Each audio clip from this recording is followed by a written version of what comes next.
Cada vez que quieras llenarte de orgullo, escucha esto.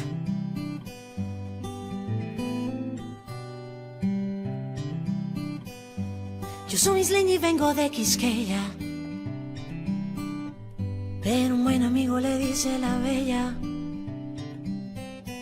Y es que mis raíces vienen de esta tierra y pa' que no lo sepa estoy enamorada de ella. Yo soy isleña y vengo de Quisqueya, y en mi principio llevo su bandera. Y es que no hay cariño nada que se parezca y pa' que no lo sepa dónde vaya, siempre seré de ella. Yo me siento orgulloso de ser dominicano. Yo lo digo con orgullo. Soy dominicano. Tenemos una magia especial que todo el mundo la siente. De gente única. Yo no cambio este país por nada. Para mí es un honor decir que soy de aquí. Yo no cambio mi merengue, ni mi alegría. Nadie se ríe más bonito que un dominicano. Una isla llena de sueños que hace.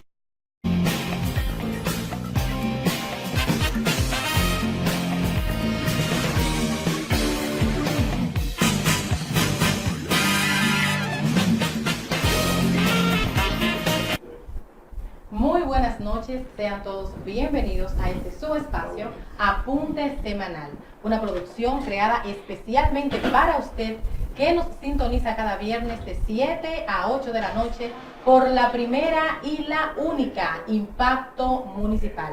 Quien les habla, Jocelyn Peña, le estará acompañando durante todo el transcurso de una hora junto a mi querido hermano, colega y compañero Aridio Moreno, quienes juntos les mantendremos informados y actualizados de todo el acontecer nacional e internacional. Pedir excusa por la ausencia de nuestra querida Clara Pérez, quien se encuentra en diligencias personales y familiares, pero el próximo viernes, como siempre y como de costumbre, estará acompañándonos. Hola Moreno. Buenas noches, Jocelyn. Buenas noches a los amables televidentes de su programa Apunte Semanal. ¿Qué tenemos para el día de hoy, Moreno? Tenemos en el día de hoy en nuestras actualidades la protesta escenificada frente al Congreso Nacional en contra de lo que es la posibilidad de modificación a la Constitución de la República. También tenemos en actualidades la reserva que ha hecho el Partido de la Liberación Dominicana, reserva esta que van destinada a los lugares donde sus aliados obtuvieron victorias en las pasadas elecciones. ¿Por qué no también el tremendo lío que se ha armado entre un general y un capitán, donde hay una menor de por medio, como siempre, metido en esos líos? Y por último, el caso de Panamá, que abre sus fronteras a aquellos dominicanos que quieran viajar hasta este hermano país. Maravilloso, tenemos como invitado especial, no dos como de costumbre, sino tres invitados especiales. Vamos a tener en el día de hoy a los licenciados Anderson Vargas y el licenciado Junior Santana, quienes vienen a compartir con nosotros desde la Fundación Global Democracia y Desarrollo FUNGLODE para desarrollar el tema de la digitalización de la justicia dominicana. También contaremos con la presencia de la psicóloga Madeline Benítez, quien nos tratará un tema sumamente importante, Moreno, y es sobre el manejo del estrés. Yo voy a prestar bastante atención en el día de hoy porque la doctora, la psicóloga Benítez, pues me dijo que voy a dar una consulta gratuita. Porque la necesito. De inmediato bueno, vamos a pasar a las actualidades de la semana.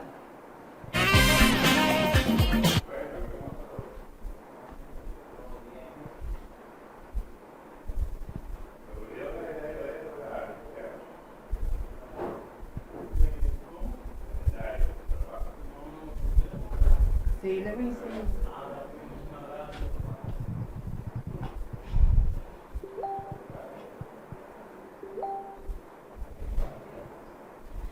Bueno, en esta semana que transcurrió recientemente, el lunes, más específicamente, el Congreso Nacional se vio envuelto, Moreno, en ciertas circunstancias de protestas, tanto de la ciudadanía en sentido general, de jóvenes que vinieron desde Santiago protestando por la no reforma a la Constitución, y se le agregaron en apoyo los diputados. Se dicen que los diputados de la bancada PLDista correspondiente al lado de Leonel Fernández, pero también estaban otros congresistas como Pedro Botello y otros más, que no necesariamente pertenecen a ese partido, que están en apoyo a la protesta de la no reforma, de una nueva reforma a la Constitución. En este caso sería la número 40. Es increíble, Moreno, es increíble, amigos televidentes, cómo nuestro país, tan pequeño y tan joven, tiene ya 39 reformas a la Constitución. Esa sería la número 40. Y todas en más de un 80% tendentes simple y llanamente a beneficiar al presidente de turno, porque todas han versado sobre lo que es un proceso de reelección. Pero lo más insólito es que estamos viendo ahora mismo un escenario donde una situación propia de un partido político ha sido llevado al seno del Congreso Nacional y por vía de consecuencia afectando a toda la ciudadanía, que nada tiene que ver con eso, porque es un conflicto entre tendencias de un partido. Uno que está de acuerdo con producir una reforma constitucional para permitir una nueva repostulación del presidente de turno, y el otro grupo que no está en eso, que está opuesto. Entonces tú voy a decir que los que están acorde con la propuesta de modificación dicen que tienen los votos seguros, los otros entonces dicen que no. Ahora la pregunta es, ¿y si estamos conscientes de que no están los votos para producir la reforma constitucional, entonces ¿por qué hacer bulla? No, mire, lo grande de todo esto y lo preocupante no es que si tienen votos o no tienen la cantidad de votos necesarios para la reforma constitucional, sino la escena que se vivió el lunes pasado en el primer poder del Estado. Por cosas más pequeñas que hay, se han armado grandes revueltas dentro de una nación. Realmente los policías no actuaron de la forma más correcta, lamentablemente, y sabemos, quizás estamos condenando a los policías en sí, pero todos sabemos que el cuerpo del orden recibe precisamente órdenes. Hay que ver quién fue, que por cierto, hay varios comentarios de que si fue el jefe de la policía, que si fue Danilo Medina. El hecho es de que fue un exabrupto, hubo personas que salieron lesionadas, hubo personas congresistas que hubo que ser hospitalizados precisamente por el contacto con el humo de estas bombas lacrimógenas, que son bastante perjudiciales para una persona normal, en un estado de salud normal, aún imagínese usted a una persona que sufre de asma. Nuestro país cada día se pone en tela de juicio dentro de la palestra internacional. Estos tipos de acciones no nos ayudan a nivel internacional. Somos un país que vivimos del turismo, que lamentablemente, y aunque queramos decir lo contrario, nos está afectando cada día más. Claro, y más en estos momentos donde estamos siendo cuestionados por la muerte de varios turistas norteamericanos, y eso está prácticamente corriendo el mundo entero. Y entonces presentamos un escenario de tan mal gusto como este, en el primer poder del Estado, pues estamos hablando del primer poder del Estado, donde de una manera olímpica y graciosa, el presidente del Senado y el presidente de la Cámara de Diputados salen a responsabilizarse de que ellos fue que llamaron a la policía, porque supuestamente tenían informaciones de que grupos querían tomar el Congreso. Oye, pero ¿a quién le cabe eso? ¿A quién cabe eso? Con unos organismos de inteligencia aquí que no saben nunca de nada, y para ese tipo de cosas sí tienen informaciones y cruzan información. No, y que se contradice con la opinión popular y de las personas que estaban ahí presentes, que simplemente dicen que lo que querían era colocar una carpa, que por cierto anda rondando en los diferentes medios de comunicación y las redes sociales, un permiso del ayuntamiento para colocar dicha carpa. Eso es correcto. Inclusive que hay programas que hasta tuvieron acceso al documento y lo leyeron y existe realmente el permiso. Pero ya antes de eso no había unas carpas colocadas ahí por los organizadores de Marcha Verde. ¿Y qué pasó? No pasó nada. ¿Tomaron el Congreso? No tomaron el Congreso. Lo que pasa es que estos son medidas de fuerza. Dos tendencias del partido de gobierno están midiendo fuerza de cuál puede doblegar al otro. Esa es la situación. Lo único bueno de esto es que me han cuestionado por lo que voy a decir y sé que me van a cuestionar, pero bueno, si de esta forma se puede evitar que haya una nueva modificación a la Constitución, pues bienvenido sea, porque este país realmente no resiste una nueva reforma constitucional en mira de favorecer a un grupito muy minúsculo y el resto de la ciudadanía sumida en la miseria, sumida en todo tipo de bajámenes. Es increíble. Entonces realmente este país no resiste, no está en condiciones de otra reforma constitucional. No. La Constitución hay que respetarla, es la Carta Magna, es nuestra ley de leyes, no es una ley cualquiera.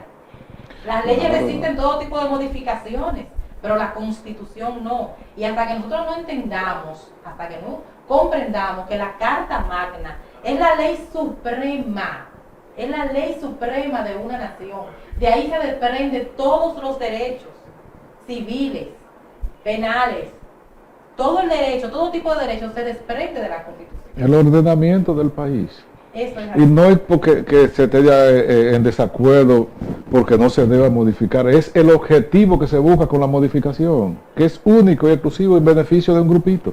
Pero es que tuvimos una modificación en el 2010 que transformó y después en el 2015 volviese. Sí, pero con relación a la del 2010 fue la que reordenó nuestro sistema jurídico. O sea, no es necesario una nueva Constitución. No. Si una u otra ley no está acorde con los tiempos, pues para eso se modifican las leyes, no nuestra Constitución. Las constituciones son simplemente un parámetro de lo que debe ser y lo que no debe ser. Ahora, las leyes sí se pueden modificar para acomodarlas a los tiempos de cada uno. Y para adaptarlas a lo que es la Constitución. No, porque claro, no puede ser contraria. Porque todavía tenemos pendiente modificar leyes para ponerla acorde con la Constitución del 2010, que no se han hecho. Porque también aquí se tiende a crear nuevas legislaciones que después tenemos que someter al Tribunal Constitucional, porque en una u otra parte constriñe lo que es la Constitución, entra en contradicción con lo que es la Constitución, pero bueno, ese es otro tema de debate. Aquí en el municipio estuvimos viendo con relación a las reservas que hizo el PLD con algunas candidaturas y donde usted también estableció que se lleva a cabo o se va a mantener los acuerdos que en las elecciones pasadas se llevaron a cabo. En este municipio, en la parte de la sindicatura, entró en un acuerdo PLD, PRD y por eso tenemos el actual síndico del municipio Santo Domingo Este. Pues eso acá ha causado un revuelo dentro del municipio y los candidatos a síndico de ese partido pues realmente no están muy de acuerdo con esa decisión. Dicen que quieren en el municipio un candidato, un síndico que sea del Partido de la Liberación Dominicana.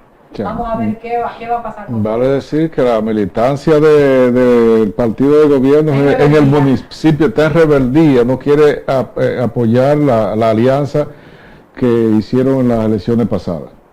Bueno, es que imagínate, quiere llevar candidatos propios. Es que debería ser así. Yo no soy PLDista, pero debería ser así, cada quien que trabaje por lo de él.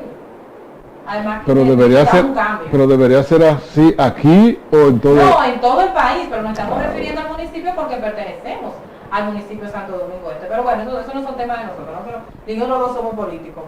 Señores, en Panamá se abrieron las puertas de las fronteras para los dominicanos. Ya se puede viajar sin visa a Panamá. Ya al dominicano que quiera ir a vacacionar por 30 días. El permiso que se le otorga es por 30 días. ya sea para turismo o sea para compras. Esa es una puerta más que se nos ha abierto a los dominicanos. Antes se necesitaba la visa, ahora podemos entrar simplemente con un permiso. Bienvenido sea esta decisión. Pero se puede ir en guagua. Sí, y porque Bueno, a lo que no usted me mandó por usted me mandó por WhatsApp. Bueno, vamos a pasar a una pausa comercial y de inmediato retornamos con nuestro primer invitado del día de hoy. Usted tremendo.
Gracias por continuar con nosotros. En estos momentos vamos a agradecerle al Laboratorio Clínico Referencia por invitarnos a su segunda jornada de actualización científica para jueces y abogados. La valoración de la prueba genética utilizando ADN dentro del marco legal en la República Dominicana. Una actividad que se llevó a cabo en el Hotel Marión en el día de hoy, donde dieron pues a conocer ciertas ventajas en cuanto a lo que es la utilización de ADN para el reconocimiento de paternidad, tanto de la madre, utilizando los abuelos, tíos, medios hermanos. Realmente estamos avanzando en la medicina en República Dominicana y saludamos realmente la iniciativa de referencia. También en esta actividad pues le dieron ciertas oportunidades, por decirlo así, económicas para el Poder Judicial, tanto para los abogados como para jueces y fiscales, en cuanto a enviar a ese laboratorio a los usuarios para realizarse este tipo de prueba de paternidad y de maternidad. Así que saludamos esta iniciativa del laboratorio clínico referencia. Muchísimas gracias. Volviendo aquí en planta, pues estamos acompañada de la psicóloga Madeline Benítez, psicóloga clínica, doctora. Bienvenida a este espacio, su espacio, Apunte Semanal. Muchísimas gracias. En el día de hoy, la doctora Benítez va a conversar con nosotros sobre el manejo del estrés.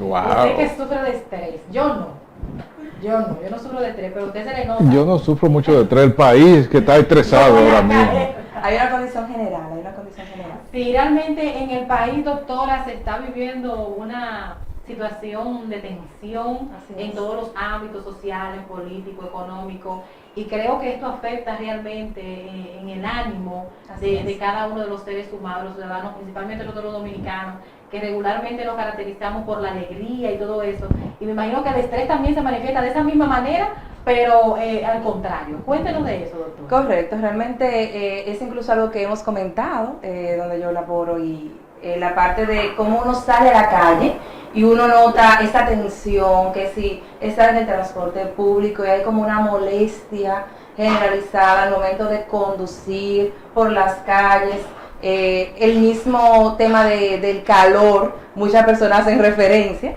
que también altera, pero es como usted menciona, que a nivel general nuestra población, al tener descontentos en diversos aspectos, lo refleja en su comportamiento. Doctora, ¿qué es el estrés? Bueno, el estrés no es más que una respuesta, es una búsqueda de nuestro organismo para poder responder ante las demandas autoimpuestas, porque ese es un punto, ¿no? Que también hay una parte que nosotros mismos nos imponemos, y de igual forma el ambiente. La Organización Mundial de la Salud lo define como un conjunto de reacciones fisiológicas que preparan al organismo para la acción.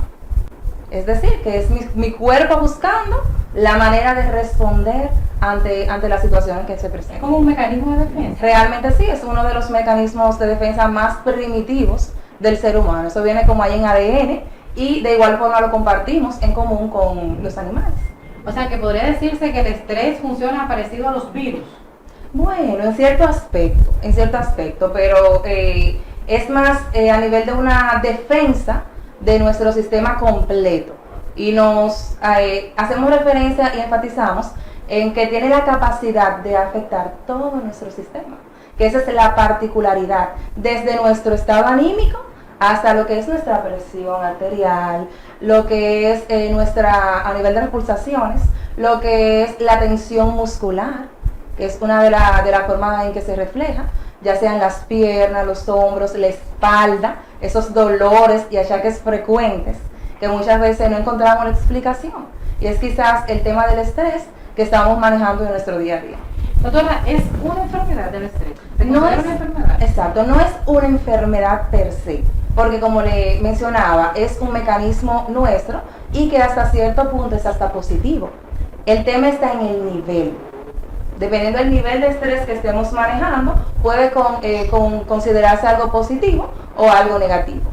En niveles bajos nos ayuda si tengo un tema de una evaluación, que muchas veces se da en las instituciones públicas y privadas, eso me va a causar a mí cierta tensión y quizás me ayude a prepararme para esa evaluación. Okay. Entonces en ese aspecto es positivo, porque me está ayudando a mí a responder ante una demanda.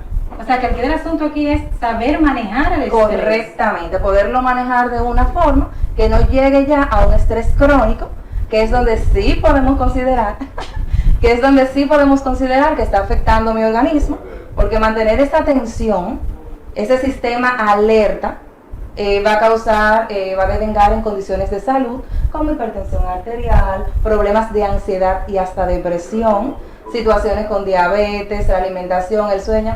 O sea, como le digo, va a cambiar mi sistema completo. Pero si yo lo manejo adecuadamente, en los términos normales, porque todos, mira, hasta cuando usted frena, hay un cierto nivel de estrés. Cuando usted sale de su trabajo y tiene que movilizarse para llegar en un horario a otra parte, ahí está manejando estrés. Y quizás eso le ayuda a buscar una vía alterna para llegar más rápido. Todos lo manejamos. El punto está en qué nivel. O sea que esas podrían ser, todas estas causas que usted está poniendo, podrían ser las condiciones de un mal manejo del estrés. Correcto. Si no se maneja adecuadamente y dejamos que eso pueda permear nuestra vida, entonces ya vamos a caer en un estrés crónico y que va a devengar en condiciones de salud, que eso es tomando en cuenta que no estén. Pero cuando ya las condiciones de salud, como hipertensión, existen en nuestro organismo y también manejamos un estrés crónico, estamos en cualquier momento frente a un colapso nervioso. ¿Podría reaccionar de manera violenta una persona que esté un poco estresado? Un poco, claro. Esa es una de las reacciones más comunes ante el estrés. El yo estar privado quizás de lo que quisiera hacer, el yo estar privado de mi orden biológico, porque el descanso, por ejemplo, es una necesidad fisiológica que cuando no se está llevando a cabo, entonces la agresividad es uno de los patrones que se ven. ¿El dormir poco causa estrés? Claro, claro que sí. No, el cuerpo no descansa. El cuerpo no está descansando, su sistema nervioso necesita ese descanso. Y si no se le brinda, entonces le va a avisar de distintas formas. O sea que en la actualidad, desde ese punto de vista, podemos entender que hay un poquito de estrés con los apagones que hay a medianoche y la gente que no... Realmente sí, claro, se maneja estrés de cara a el ambiente, si yo no tengo un sueño reparador, y una de las cosas que se recomienda es esa, de que si mi ambiente de yo dormir, de yo descansar, no está adecuado, se puede adecuar para el momento de yo descansar, tener un sueño realmente reparador. ¿Podría ser esto parte de las consecuencias que se han venido reflejando a nivel de las escuelas públicas con los pleitos entre los estudiantes y esa cosa? ¿Podría ser eso un producto de una sobrecarga que puedan tener estos muchachos en su casa y que la expresan en esas condiciones? Estos son puntos sumamente importantes porque muchas personas entienden que solo los adultos manejan estrés. Y todos tenemos la capacidad desde niños pequeñitos. ¿Por qué? Porque tienen un factor ambiente. Tengo un factor ambiente. Si yo como joven, como niño, no manejo la parte de social y recibo en el colegio maltrato, sea de mis compañeros a nivel de bullying, sea de un maestro que se pueda referir a mí de una forma inadecuada. Cuando llego a mi casa tengo situaciones viendo a mis padres en conflicto o teniendo cualquier precariedad, eso va a influir y yo puedo generar estrés que voy a reflejar en una de las formas más comunes, que es a nivel de agresividad en mi centro educativo. O sea que hasta el entorno en el que vive el ser humano puede ser una causa de estrés. Así mismo es, el entorno es uno a. Doctora, ¿y quién está encargado de manejar el estrés, o sea, de tratar el estrés? Porque usted dice que el estrés trabaja en lo psicológico, pero también repercute dentro de lo físico. Entonces, ¿qué médico está calificado para manejar esa situación de estrés? Generalmente nos llegan pacientes referidos ya de una consulta familiar. ¿Por qué? Porque llegan quizás, tengo una tensión y estoy buscando el por qué, tengo problemas estomacales. Okay. O sea, vienen de diversas vías porque la persona va a atender en ese momento lo que considera que está afectando. Quizás tengo un problema estomacal y voy donde mi gastro y el gastro me revisa, me hacen mis procesos y ven que no hay ninguna condición fisiológica que pueda darse a entender esos síntomas y lo que dicen, no, ya aquí lo que hay es una situación a nivel de estrés y es referido a psicología, ella un psicólogo clínico para que pueda hacer la evaluación pertinente. De igual forma con un médico familiar, dependiendo del síntoma que el paciente esté teniendo. De pocas personas es diagnosticada con estrés, ¿cuál es el siguiente paso? Buscar solución. Esto va a necesitar una disposición personal, de poner en práctica las herramientas que se le suministren para manejar el estrés. O sea, no me dan pastillas para bueno, ya si hay un nivel de ansiedad muy elevado, si hay un nivel de ansiedad muy elevado, dependiendo de lo que se pueda recopilar en entrevista con el paciente ya viéndole, se puede referir a evaluación en psiquiatría para que este experto de la salud pueda determinar si es requerido una medicación, porque ya la ansiedad también requiere medicarse. O sea, se trabaja en conjunto. En el caso de Moreno, que es crónico, ya. Primero lo referimos, mira cómo me mira. Primero lo referimos a donde usted, ¿verdad? Correcto. Usted es psicóloga clínica. Así es. Ustedes no están, no tienen permiso para medicar, no. ¿O ustedes sí pueden medicar? No, nosotros trabajamos la parte ya terapéutica y se trabaja en conjunto con un psiquiatra, que es la persona autorizada para poder dar un medicamento. Entonces, por ejemplo, Moreno se apersona a su clínica, tiene un estrés crónico, que lo diagnostiqué yo. Sí.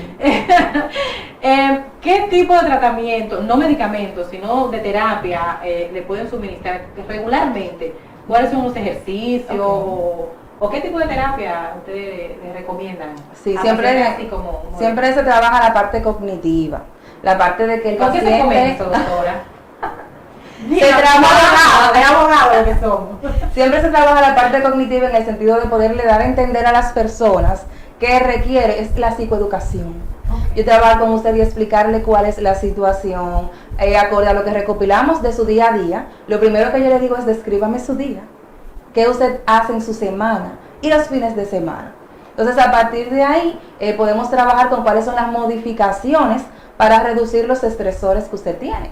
Los estresores son las cuestiones que le pueden causar estrés. Que tiene Moreno. Que tiene Moreno, exactamente. Okay. Que tenga el paciente X para poderlo manejar. Dentro de las recomendaciones está la parte cognitivo-conductual, como le digo, de cara a modificar conducta, pero también patrones mentales. ¿Cuáles son los pensamientos que yo tengo, que como le mencioné de inicio, me autogenero ese estrés? Hay personas que me llegan a consulta con una situación de 30 años atrás, que si yo quizás no tomé esa decisión, que no fue lo correcto. Entonces entramos como en una espiral de pensamientos negativos que son autodestructivos y me van cargando. ¿Y se puede guardar todo eso por tanto tiempo? Claro que sí, y mucho más. Sí, Válgame, pero muchísimas situaciones que llegan, que usted dice, óyeme, pero ¿cómo has podido llegar hasta aquí con esas situaciones pendientes? Adicional a eso, un cuidado integral de la persona.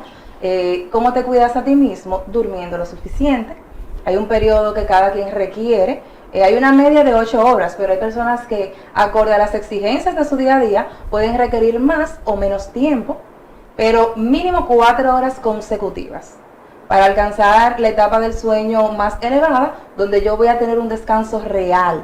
Porque no hago nada acostándome a las 10 y me despierto cada 2 horas, cada 1 hora. O sea, no tengo un sueño realmente reparador. Haciendo actividad física no competitiva. Eso me ayuda a mí a generar hormonas que van a contrariar los efectos del cortisol, que es la hormona que yo voy a segregar cuando estoy estresado. Entonces, aparte de eso, aprender a decir que no. Mira qué cosita más sencilla. Sencilla, doctora. Es sencillito eso, aprender a decir que no cuando usted realmente tiene un día cargado, cuando tiene una serie de exigencias. Hay veces que no podemos acudir ante una demanda y quizás por el que dirán, por el que va a pensar, por el yo quedo como mala, por no herirte. Entonces yo me autoimpongo responsabilidades que no puedo cumplir o que dejo mis prioridades de lado, como una visita médica que me ha pasado. He visto pacientes y no puedo ir porque me llegó una persona con la niña. Tengo que priorizar en mi vida y organizarla, de modo que tenga mis prioridades claras y así evitar adquirir compromisos con los cuales no voy a poder cumplir. Estamos entonces en presencia de que para descubrir las situaciones que generan el estrés, que depende mucho del individuo. Porque si el individuo es un poco cerrado y no se abre, entonces resulta un poquito difícil poder tratar el problema que realmente tiene. Correcto. Por eso la disposición, muchas veces llega, por ejemplo, una madre, que yo te voy a traer a mi hijo, y eso es una decisión muy personal. Tiene que ser una motivación intrínseca que yo tenga de iniciar este proceso, porque al final quien tiene que tomar acciones en pro de cambiar lo que esté dificultando mi estabilidad emocional soy yo. Mi madre no va a estar detrás de mí. Yo le digo a los pacientes, no tenemos ampollas aquí para motivarte. Si te pudiera inyectar, te la inyectara, pero no tenemos. Y el que sabe hasta dónde el problema lo está afectando es él. Así es. Lamentablemente, doctor, el tiempo en televisión es bastante corto. Ya el máster nos está haciendo señas como un oso. Le vamos a externar la invitación. Hay otros temas pendientes Claro, con claro. usted y que necesitamos que la ciudadanía en sentido general conozcan para que lo pongan en práctica. Sí, Así de verdad que nos gracias. gustaría en una próxima entrevista tratar con ella lo que son los déficits de atención y esas cosas, que son situaciones también que son molestosas y que es Necesario que bueno la que... población se eduque y que entienda que ya esa visión de que el psicólogo es para locos y todo esto es algo totalmente desfasado y que estamos más que disponibles para poderle ayudar en lo que podamos. Muchísimas gracias, doctora. Vamos a una pausa comercial y en breve momentito retornamos. Gracias. En verdad tiene que asumir el compromiso.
Gracias por continuar con nosotros y nos encontramos en estos momentos con los licenciados Anderson Vargas y el licenciado Junior Santana, quienes nos visitan desde la Fundación Global Democracia y Desarrollo, FUNGLODE, quienes nos van a tratar el tema de la implementación de la tecnología en el sistema judicial dominicano. Bienvenidos a este su espacio. Gracias, Jocelyn, muy conforme con la invitación, esperamos comunicarle bien. Bien, Buenas doctor. noches a todos, muchas gracias, Jocelyn, y al señor Emilio Moreno por la invitación a este programa. Y bueno, hoy vamos a hablar sobre la implementación de las tecnologías de la información y la comunicación en el ámbito judicial y evidentemente del proceso que ha conllevado esta implementación y cómo así. Tema bastante interesante y bueno, vamos a ver algunos de las particularidades ahora mismo. Así es. El doctor Anderson es abogado, especialista en derechos humanos y derecho internacional humanitario, investigador sociojurídico y actual investigador de justicia constitucional, electoral y penal del Observatorio Judicial Dominicano de la Fundación Global Democracia y Desarrollo. De la misma manera, el licenciado Junior Santana es abogado, especialista en derechos humanos y derecho internacional humanitario, máster en derecho de la administración del Estado de la Universidad de Salamanca y fue coordinador del ARES de Justicia Penal del Observatorio Judicial Dominicano y actual coordinador de proyecto de la misma institución. Así es, así es. Cuéntenos sobre esta nueva innovación con relación a la tecnología en el sistema dominicano acá. Fíjate, el tema de la implementación de la tecnología de la información y la comunicación tiene varios antecedentes. Para nosotros poner en contexto a todos los televidentes que nos sintonizan a través de este prestigioso programa, siempre es bueno hablar un poquito de la historia, de cómo surgen este tipo de iniciativas y evidentemente para qué. Las iniciativas o las plataformas, las aplicaciones como tal que se utilizan para facilitar evidentemente el diálogo que hay entre la ciudadanía y el sistema judicial, dicho sus tribunales, dicho su fase administrativa, dichas las estructuras o las direcciones y dependencias que están dentro del Poder Judicial. Entonces tienen una lógica y se enganchan dentro de ese concepto que nosotros entendemos como, o ese fenómeno que entendemos como la globalización. Pero todo esto comenzó a discutirse ya hace varios años. El primer momento donde se planteó la discusión sobre la implementación de las tecnologías de la información y la comunicación fue a partir de los años 90, con lo que denominamos la era de la información. Esa era de la información fue parte de ese proceso de globalización que empezó a gestarse en toda Latinoamérica y en los países de Occidente, evidentemente, y también de Oriente. Esto traía como consigo algunos postulados, dentro de ella conectar a todo el comercio, en principio, basado en la necesidad del momento, y también a los estados, para que hubiera una mejor interacción, mayor facilidad en cuanto al diálogo, la comunicación y la cooperación en diferentes temas, dentro de ellos el tema judicial. En el año 1998, ya casi a finales de los 90, la Unión Internacional de las Telecomunicaciones, por sus siglas en inglés UTI, entonces adopta a través de una resolución el concepto de era de la información. Y dentro de la era de la información se empiezan entonces a gestar todo un movimiento para crear lo que hoy conocemos como la tecnología de la información y la comunicación. A partir de ahí entonces los estados comienzan a manifestar su interés de regular esto y también de extender su ámbito de aplicación, no solamente al comercio, como bien hemos evidenciado en su momento, ni a la comunicación entre los estados, sino también al ámbito judicial. Y evidentemente eso trajo que se generara toda una discusión y ya para los años 97, 98 o 99, entonces empezara todo un proceso de reforma, modernización, que evidentemente no comenzó ahí, pero que se motorizó. Se motorizó porque, si bien recordamos, en el año 94 en República Dominicana hubo una crisis, que fue una crisis electoral. Esa crisis electoral trajo como consecuencia que se firmaran pactos y acuerdos para que hubiera un coto en cuanto a la crisis, que fue la crisis postelectoral de 1994. evidentemente eso trajo como consecuencia que se llegaran a ciertos acuerdos. Dentro de los acuerdos que se llegó, y nosotros conocemos lo que fue el Pacto por la Democracia, estuvo ese. Y ese pacto lo que trajo consigo fue primero que se concluyera la crisis postelectoral. Segundo, que se redujera el mandato presidencial del entonces presidente Joaquín Balaguer a 2 años. Y por último, entonces que se celebraran nuevas elecciones en el año 96. De ese proceso sale entonces en el año 96 electo el presidente Fernández. Y a partir de ahí entonces comenzamos a engancharnos en la globalización vista desde la perspectiva de ampliar o de democratizar el acceso al conocimiento, a la información y de que se den mayores niveles de protección a los ciudadanos y garantías. Evidentemente la lógica del Estado cambia a una lógica del Estado constitucional de derecho y evidentemente eso trae consigo una evolución en cuanto a todos los mecanismos que el Estado ya había habilitado.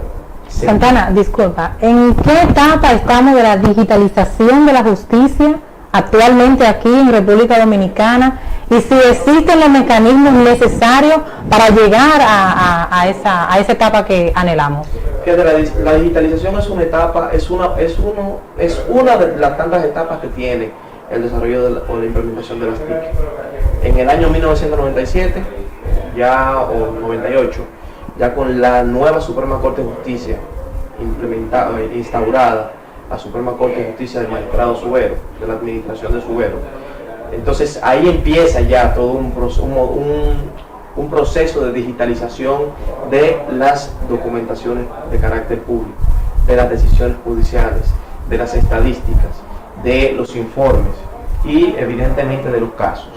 Ese proceso de digitalización comenzó a extenderse a partir de ese momento en base a un proyecto y todavía aún se sigue digitalizando. ¿Para qué? Para reducir gastos y costos en cuanto a la impresión de documentos, el uso del papel, afectar el medio ambiente de manera grave, pues evidentemente el uso del papel lo que hace es eso, la tala de árboles, entre otras cosas.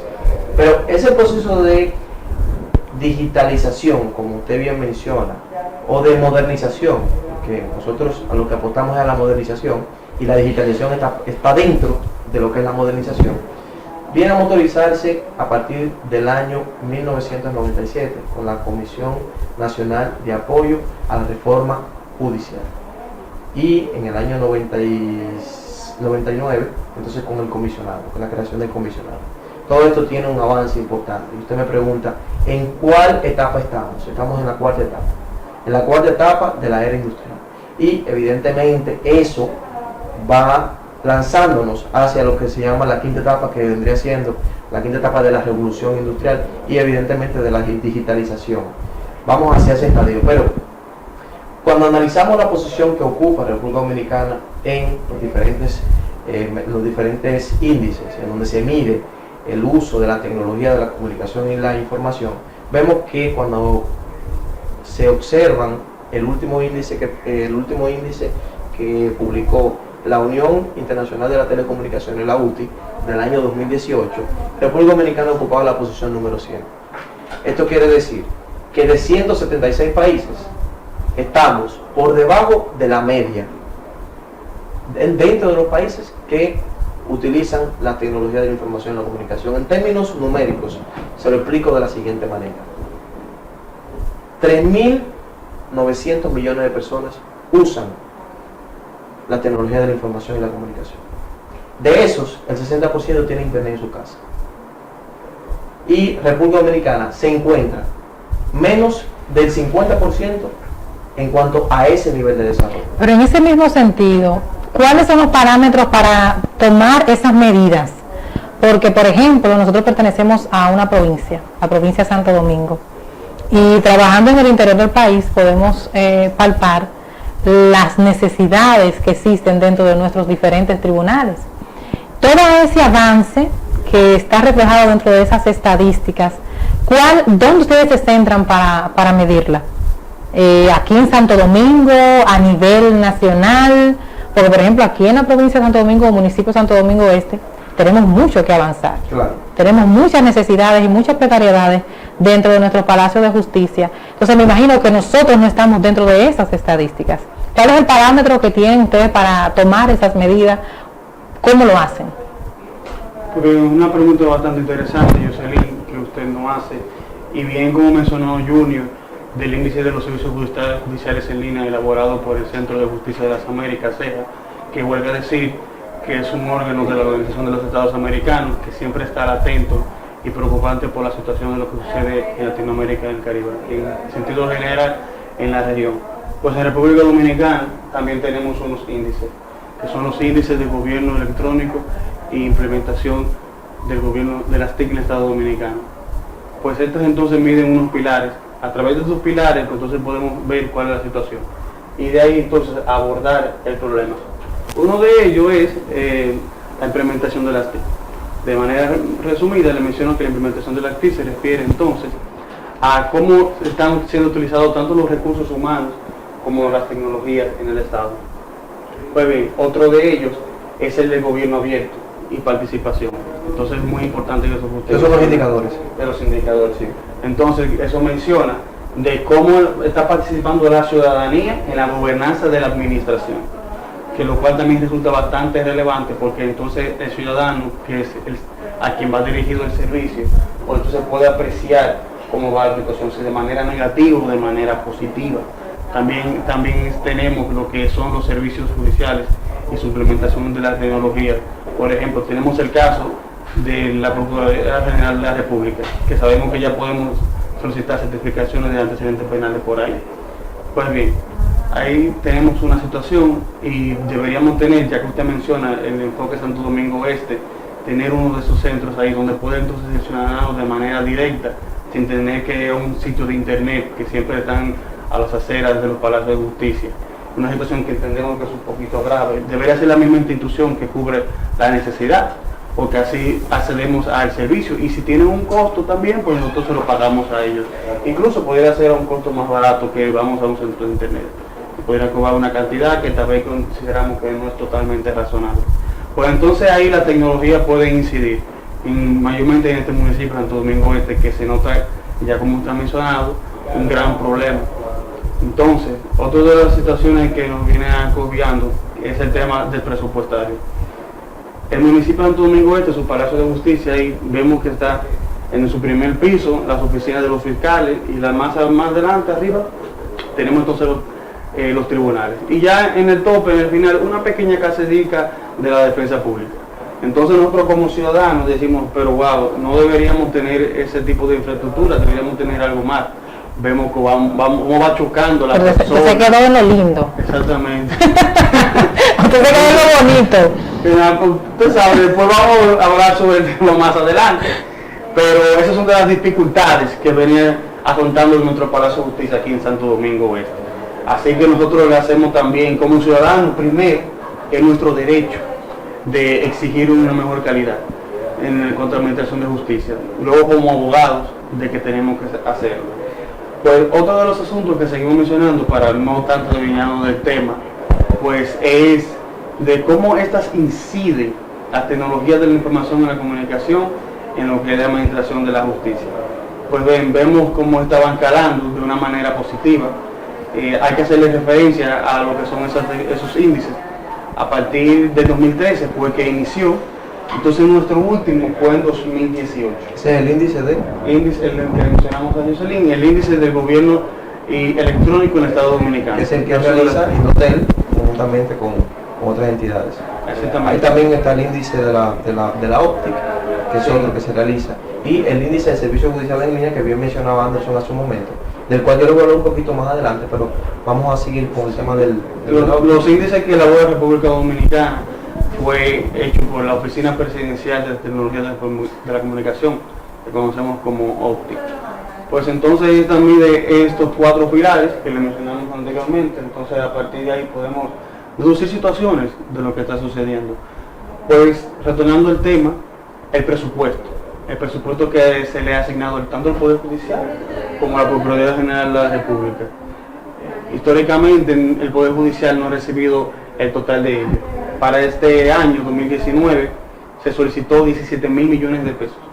Solamente fueron otorgados un poco más de 7.500 millones de pesos. Nunca ha recibido la cantidad, el porciento que le corresponde. No, históricamente no, incluso ahí están los datos. Entonces esto genera una dificultad en cuanto opera el Poder Judicial para poder brindar un mejor servicio e incorporar más lo que son las tecnologías de la información y la comunicación. Muchas veces vemos en los tribunales que necesitamos más interoperabilidad, que pueden funcionar con otras instituciones, no que tengan que llevarse de vía física, sino a través de la misma intranet que se puedan conectar, y así es más ágil, es más amigable al medio ambiente, como mencionó Junior, y también muy importante el tema del costo económico. ¿Con quién tenemos que hablar para que Santo Domingo Este entre dentro de esas estadísticas a las cuales ustedes hacen mención? Pero fíjate, antes de caer en esa pregunta, que es muy buena, sí. Yo creo que es importante explicar un poquito a la ciudadanía de por qué la implementación de las tecnologías es algo relevante. Porque fíjate, cuando hablamos de la implementación de las TICs, la ciudadanía pensará, bueno, se trata de un celular, se trata ¿de qué se trata eso? Se tratan de plataformas, se trata de servicios en línea, se trata de automatización, se trata de garantizar el acceso a la justicia. Es de eso de lo que se trata. Es de que si usted vive en una parte alejada de la ciudad, usted pueda recibir respuesta de la autoridad. Es decir, si usted como abogado no tiene un caso pendiente en un tribunal, que usted pueda recibir toda la documentación de ese caso a través de un correo electrónico. Y esas plataformas y esos mecanismos ya existen. Tenemos el casillero judicial, tenemos la plataforma de servicios judiciales en línea, tenemos varios mecanismos y varias plataformas que contribuyen a eso. Los primeros usos que hemos tenido con relación al tema de las TIC en la justicia datan del año 2000. Y usted me preguntará a mí cuáles fueron los primeros usos. Yo le diría la página web del Poder Judicial y el uso del brazalete electrónico. Y usted dirá, bueno, pero ¿qué relevante tiene esto? Tiene mucha relevancia. ¿Por qué? Porque hoy en día vemos que hay un uso desmedido de la prisión preventiva. Y eso es algo que es un secreto a todas luces. ¿Cómo pueden las tecnologías de la información y la comunicación contribuir a que no se utilice tanto la prisión preventiva como medida de coerción? Bueno, pues utilizando otras alternativas. Por ejemplo, el uso del brazalete. Lamentablemente, hasta este momento todavía no contamos con una reglamentación, un reglamento que establece el uso. Claro, se ha hablado de los costos también, pero son algunos de los temas que tiene que discutir el Estado. Y ahí venimos y conectamos con el presupuesto que bien decía mi compañero Anderson. El presupuesto. Los brazaletes electrónicos son costosos porque el Poder Judicial no tiene el presupuesto que debe de tener. Hay una parte que puede subsidiar el Estado. Hay un tema de la oferta. Es decir, no hay tantas empresas prestadoras de servicio para este tipo de tecnologías. Evidentemente la Procuraduría estableció una resolución para poder garantizar de que haya más suplidores en ese tipo de servicios, pero lamentablemente no da abasto. Los que han habido han empezado a operar y han tenido que dejarlo. ¿Por qué? Porque no les ha salido rentable. Entonces el Estado tiene que afrontar eso, entre otras cosas. Y bueno, para ir cayendo ya. Sí, porque el tiempo en televisión es bastante corto. Estamos ya sobre el tiempo. Me gustaría, por favor, que nos contestara la pregunta que le hicimos anteriormente. ¿Qué debe hacer o qué puertas debe tocar Santo Domingo Oeste, la justicia de Santo Domingo Oeste, para que entre a estas estadísticas a las cuales ustedes han hecho referencia desde el principio? De pronto, Santo Domingo Oeste ya está incluido. Pero no, ¿y cómo? Porque no vemos. Sí, se hace. Aquí ni siquiera computadora. Le cuento que la semana pasada yo no tuve una sentencia porque no había computadora. Le creo y todas esas cosas, todo eso está en proyecto. El Poder Judicial el año pasado lanzó el proyecto de innovación en el ámbito judicial. Y ese proyecto de innovación era parte de la declaración del año, que se había declarado como año de la innovación y el desarrollo, entre otras cosas, y ya el Poder Judicial se había montado en esa ola.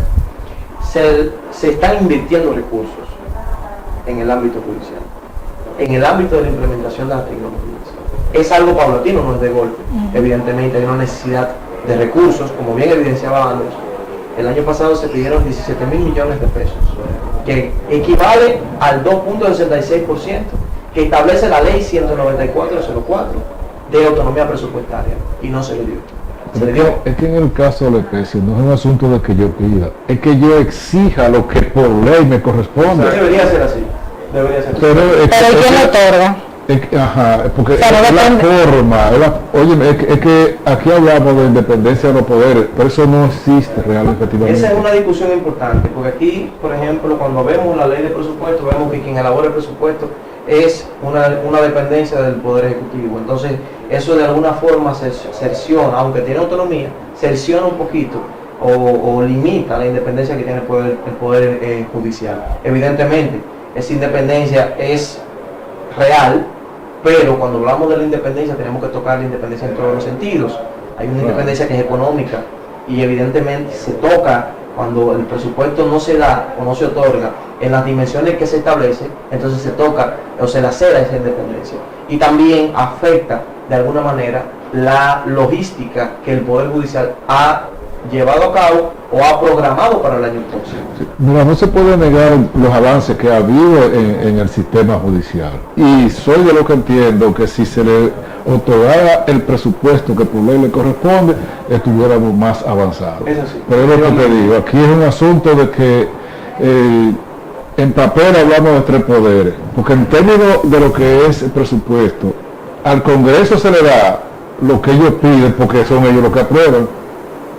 Al Congreso tampoco se le da el porcentaje que establece la ley. Pero ese es tema de otro programa. Lamentablemente el tiempo es bastante corto y traicionero. Queremos externarle la invitación para que más adelante vuelvan con otro tema o con el mismo tema para ampliarlo, porque realmente dedicarle una hora completa a este tema porque es bastante interesante. Tenemos varios abogados en línea mirando el programa. Cuando le dimos publicidad se interesaron bastante porque es algo que nos afecta directamente a cada uno de nosotros. Externarle, como le dije anteriormente, la invitación y agradecerle el haber participado en el día de hoy con nosotros. Bueno, nosotros también le damos las gracias en nombre del Observatorio Judicial Dominicano, de la Fundación Global Democracia y Desarrollo. Le invitamos también a que si desean ponerse en contacto con nosotros, pues que lo hagan a través de nuestras redes. Estamos en el ojd.org.do, esa es nuestra página web. Estamos en el Observatorio Judicial Dominicano, que es nuestra cuenta de Facebook. Y en Twitter estamos OJD_Funglode. Igual en Instagram, ahí pueden contactarnos. Esto que hemos hablado es parte de una investigación que nosotros realizamos. Es un cuaderno de investigación, va a ser publicado próximamente.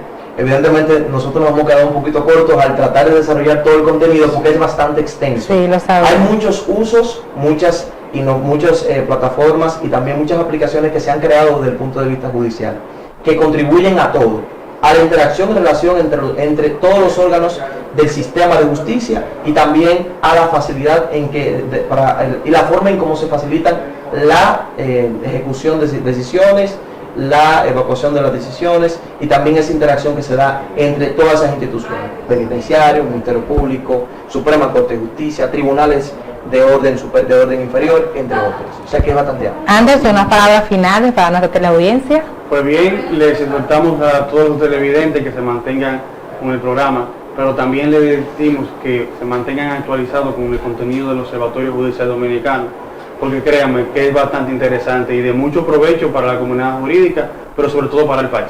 Amén. Muchísimas gracias y hasta una próxima entrega.